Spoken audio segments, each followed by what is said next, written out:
বড় মেয়ের জন্মদিন আর ছোট মেয়ের শরীর একদম ভালো নেই।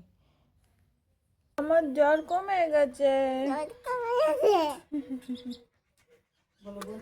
তাও কি করব, একটু তো আয়োজন করতেই হয় বলো। তো বড় দেখো এখানে কিন্তু দুধ, গুড় সব কিছু নিয়ে চলে এসেছে পায়েসের জন্য। আর মা এদিকে অল্প করে ফ্রাইড রাইস বানাবে, তার জন্য চালটাকে প্রথমে বানিয়ে মানে জলটা ঝরা দিল। আর এদিকে মাংস নিয়ে আসা হয়েছে, বড় নিয়ে আসছে মাংস।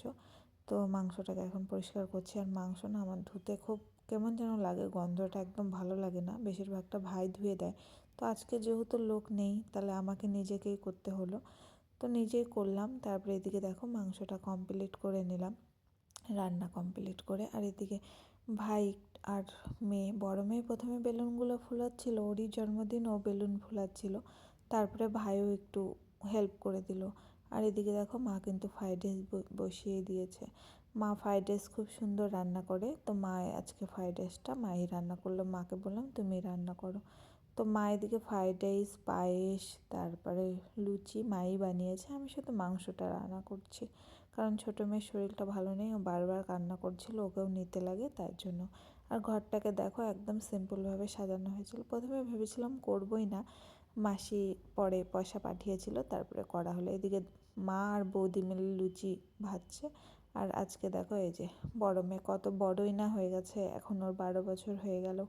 সেই দিনটা 16/2/2014-তে ও প্রথম আমার সন্তান আমার কোলে এসেছিল। তো যাই হোক, এখন দেখতে দেখতে আস্তে আস্তে অনেক বড় হয়ে গেছে।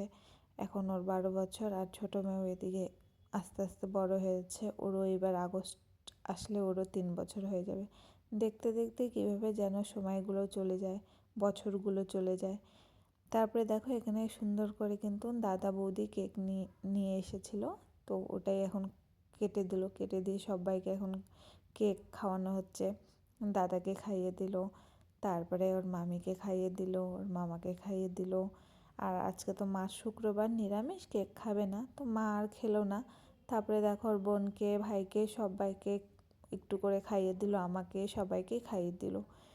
এখন 12 বছর, আর কয় বছর পর আমার মেয়ে একদম বড় হয়ে যাবে। আর 3 বছর পর 15 বছর হয়ে যাবে, তারপরে 18 বছর।